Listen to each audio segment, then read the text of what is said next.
What's up, YouTube? Hirsch here, and guys, this is awesome. I've got a game designer here, game designer named Adam that works at Space Apes Games. So he's one of the developers of the Transformers Earth Wars game. So Adam, tell us a little bit about yourself and what you do here at Space Ape. Hi, yes, I'm a game designer, which means I've been working in Transformers Earth Wars ever since I joined Space Ape Games over a year and a half ago. And what I do as a game designer is I'm responsible for integrating all the content, all the bots, how they behave in battle, so everything that's about gameplay, about the defenses, how they attack, how they function, how the buildings function, how the game operates, all the game mechanics. That's what I do. So trying to define that, communicating with artists and with incredibly skilled programmers that we have, and put that vision into something that's playable. That's quite the task you've got going on. Yeah, it's really hard to even describe in one sentence. I think Wikipedia has a very good description of what a game designer does, and it is in at least 3 paragraphs to kind of define the whole thing. I'm also responsible for working with Simon Furman, who's a writer, and legendary writer of the IDW comics and all the Marvel Transformers comics in UK. And we're working together to integrate not only the bios but also the new stories and campaigns and all the script that we have in the game as well. So the idea is you're going to try and keep with the comics and the old story of Transformers, and we're trying to integrate that story into this. I noticed that this game is kind of based like the very early era of Transformers coming to Earth. Is that kind of what you feel? So from my understanding is we are kind of fitting in the IDW comics kind of generation, where with the Generations toy lines are also in line with that, where we are retelling the old sort of G1 style Transformers story in the new sort of universe. So what happens is if you pick up some of the comics like the Infiltration by the IDW comics, and there's a whole series, I think, 4 comics. That retells the story of how Transformers happen to be on Earth, how the conflict escalates on Earth, and things like that. So basically, we are in the same kind of universe. We are not directly tapping into IDWs, so to not require our players to have that prior knowledge. You do not need to know anything about Transformers to get into the game, but if you do, of course, know, then you will meet all the characters and they will behave in a way you expect them to behave. It's kind of important too. Yes. Actually. All right. So I've got a couple questions sent in by some of you guys, the fans, that I'm going to ask you. So they're kind of all over the place. Some of them are very specific. Some of them are pretty broad. So just answer them the best you can, and that's okay. And then of course I've got a few questions of my own too. So the first one that was sent in by an awesome guy named Tim, who is very detailed in gameplay. So he's got a couple questions about really detailed things. So this one, for example, is the DPS, which is damage per second. So these are of the actual bots doing damage. Is that figure a static figure, or does it actually fluctuate when it's tracked over time? Meaning, like when you've got Grimlock and he's doing his attack, when he's doing the move to make the attack, is he still doing the same amount of damage while that image is happening, that image change is happening, or does that pause and then start back when he's finished? Yeah. So the way it works is. Each of these attacks, I'll try not to get too technical, but this is what I do often when I integrate bots is what I play with. I have an animation that I'm trying to coordinate. I also work with animators to make sure that the animation fits the purpose in the game. So let's say Grimlock has a fire attack. So he has a cast time. There's an amount of time he takes to start casting, to start breathing fire, and that might be half a second, that might be a second. And then he breathes fire continuously for a set amount of time. He plays the animation when he starts the whole process. And sometimes parts of the system could be interrupted, like Grimlock could be stunned by something or get hit by something heavy and knocked back. But the casting process might keep going even if the animation is sometimes interrupted. Okay. So this means that the DPS is sustained unless there is a knockback or a stun. Okay. So which would make sense. Yes. Yeah. And the way it works is he casts, deals the damage, and then he rests after the cast. So take a gun out, fire, and get the gun back into your by your side. So for Perfect. example, that would be one situation. So it's a half a second shot, half a second, and the damage is dealt at that point in the middle when he's actually the projectile leaves Very the nice. barrel. Okay, and then to kind of tie into the whole DPS question there, on the healer side of things, are the healers healing at the same DPS rate that they're listed, or is that going to be a different rate that they're healing at? So if you pay attention in the info screen, as far as I know, unless it's a bug, you should see not damage per second, but healing per second for healers, which means that yes, they deal that amount of, be it 100 or 200 per second distributed amongst his attacks. The beam actually heals every 0.1 seconds, so 10 times a second, small amounts. Yeah. What happens is his ranged attacks, be it Ratchet has a submachine gun, Shockwave has a purple beam. Their attacks deal the same amount of damage as the healing. So basically, yes, they if their healing is very strong, their attack will be actually quite strong. But the range and But that's directly tied Yes. in together, the heal and the damage. Okay, Yes, that's yes. very good to know. We have control over it. So for example, we could put a different multiplier on the actual attack. So he could have a very strong heal, and the attack would be, let's say, 20% weaker. But we don't see a reason to do that. So they heal as much as they damage. Okay, so the next question isn't so much in like game details like that, but a little bit more about the future. Are they going to include enemy bots that aren't related to either faction? So like Trash Bin, Hazmat, Grease Stain, heroes like that? Is that? I really need a list of the names because they're very good for like inspiration and stuff. Because I can say this, we are continually expanding the amount of units we have, and we are not crossing out any neutral units.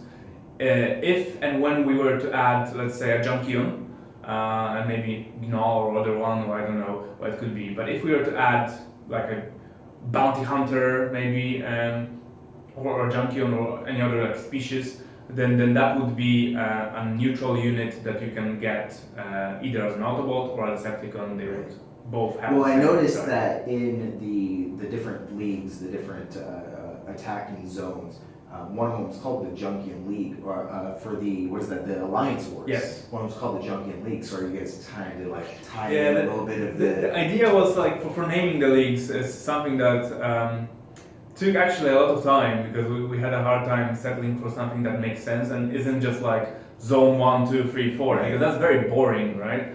You want to name them, but we had like this load of names. You had the Earth, the Moon, then you had the Cybertron, you had the Junkion, you had the Caminus even, which is a really cool planet, and we had all that, but that's very hard to digest. So what we ended up with is, let's add the sort of very instantly recognizable rankings such as bronze, silver, gold, platinum, and then let's add some Transformers universe into it, making the Cybertron the best league, and Junkion kind of being like fun because junk place. It's trash, yeah. It's trash, and then you cannot even you can only go up from there. You cannot go down. That would be the first zone where you start in the Junkions. So that's kind of playful way of implementing different names.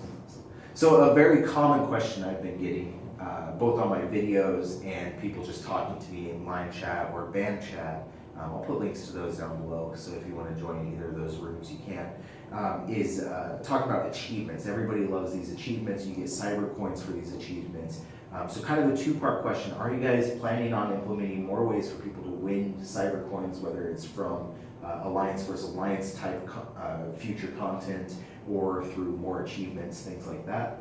So I do not know, I can't answer the question about the alliances or other ways because that would be tied to what Nick does with all his work in making sure the economy is balanced and tight and fun to play with. But I can say that when it comes to new achievements, I have a post-it note on my desk which is add more achievements, and there's a couple of things I want to explore. But as always, it's a matter of priorities. We'll get there, we'll get more achievements. I I just don't know when exactly. Right. Because there's much more exciting things coming. that Oh, are not that's a just- hint, right? Exciting stuff coming. I gotta see some of this exciting stuff coming, and I'm You will. super excited for you guys because some of this stuff I've been seeing here that I'm not allowed to talk about has been amazing and super cool. So another question. Where are we going? Oh, so in the game, a lot of the bots' descriptions on their attacks, it says, this is a short range or medium range or long range. But if you actually click on the bots in battle, it shows the circle, and there's some that are like kind of in between medium and long range. Is that an intentional? Is that a different range? Like what? Yeah. So the range of the attack that's described in the info screen is the range of their actual non-special ability attack. So, for example, gunners have a long range, and that's exclusive to them. They have long range and they can fire over walls, which is a different thing. But their attack range is longer than the shock towers. It's longer than laser turrets, and you can exploit that to your advantage when you're fighting. When it comes to special ability range, that is defined per special ability, not per bot, and some are longer, some are shorter. It's a matter of balancing and then making sure that we can deliver something interesting, and we can have airstrikes that allow you to nearly from anywhere target any building in the base, and then we have much shorter spawn abilities where you're placing things or you're charging things with your warriors, which is a bit shorter range, so you cannot just jump the whole map because that would be way too strong. Powered, yeah. So yeah, these two ranges are separate, and when it comes to the bot ranges, we're not changing those. When it comes to ability ranges, these are subject to balance. And for example, I'm looking to increase some of the range for, I think EMP bomb and artillery support has increased or will increase in a matter of days. Oh wow. And the range for cluster strike is something I'm increasing right now. It will be sometime before it rolls out. Very neat. So guilds are something very important to me. So in Transformers we call them alliances, and that's very near and dear to me, and I feel like a lot of players play games to be a part of an alliance, to be a part of the guild systems. What are your guys' plans for expanding upon these systems, and why did you guys pick 40 people for an alliance? Why not 50, 100, 75? Like why so low? Yeah, the number is difficult because there is a number at which the alliance is impossible to run, and then there's a number at which if everyone is not engaged, let's say 20, then it's very hard to compete with someone who is fully engaged. So we're kind of trying to strike that balance. Whether we are doing that or not is a subject of, let's say, everyone's judgment. Some people think that's good, some people want to say it's too few, some people want to say it's too many because I only have 10 friends I play with regularly, why do I need a whole alliance of them? So we set it at 40, and looking at the game, how it operates, we can possibly increase that value in the future if we see that this is something that players want to do, and there's loads of, let's say, full alliances that are 40 active members, or most of them are active, and they want to increase that, then that's something we can look into.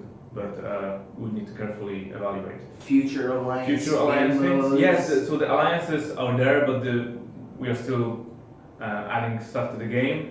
And there will be a big new alliance feature coming relatively soon. Maybe if you're watching it in several days' time, maybe it's already there. I don't know.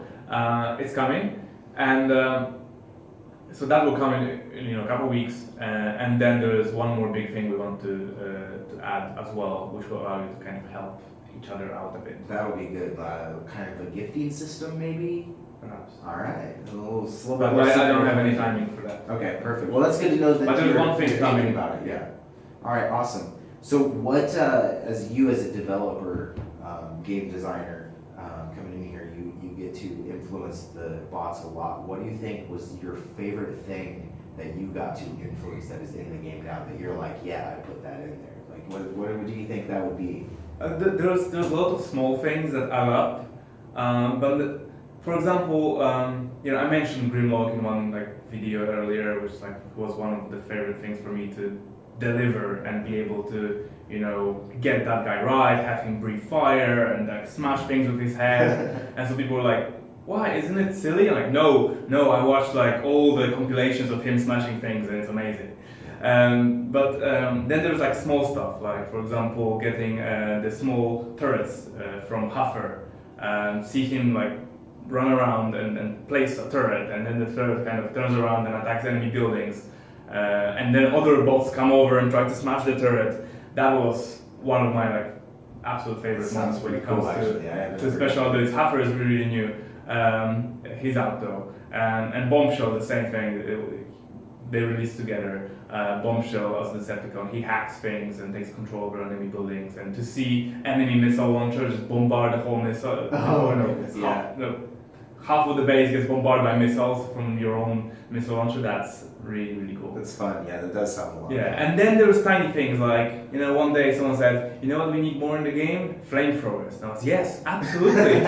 So the next everything day, needs more flamethrowers. Next day I got that flamethrower for Paraglide, and he does the same damage he would do with like chain guns, but it looks different. He has a different animation, and it's really, really cool just to see him. That's awesome. You know, the next day, the power of being a game designer. Yeah, but there's also. What's your favorite bot then? Is it Grimlock or is it? I've got several. It's hard to name a favorite. Gameplay wise, I really like Onslaught and Skyburst and Dive Bomb. Dive Bomb is probably one of my like top favorite ones. Windblade is cool. It's great. She's amazing. Windblade's my favorite. Yeah. You can ask the guys who are in my chats. Almost all of my competition's answer is Windblade because she's my favorite bot. But so Dive Bomb is very similar to her. He has the same technique style. However, he also has a ranged gun, so he has a bit less health. But he has an advantage of, you know, being able to shoot things for a couple shots before he goes in range with his sword. So he kind of gets this extra flavor of, yeah, I'm gonna land and continue attacking that one building, destroy it, and then, you know, without having to walk over there, change direction and do something else. Well, that's awesome. Is there anything in particular that you want to say to the people watching this that something that I might not even know to ask you, or like any kind of little special hint or anything like that you could put out? Oh, I can say that big things are coming to the game sometime. I can do that. Well, I'm certainly excited about it. I love Transformers. I love this game that you're able to put out for us, the players. I'm certainly really enjoying this. I especially like that you guys brought me out here to London, of course. Why wouldn't I like that? So I thank you for coming on my show and doing this video for me. Guys, this is Adam, a game designer here at Space Ape Games. And made Transformers Earth Wars. So appreciate it and hope you enjoy it. Thanks for playing, guys. Bye, guys. Bye. Awesome. Thank you. Cool. Appreciate that. Thank you. Yeah. Wasn't too bad? That was good. All right. Hopefully Not the heard worse.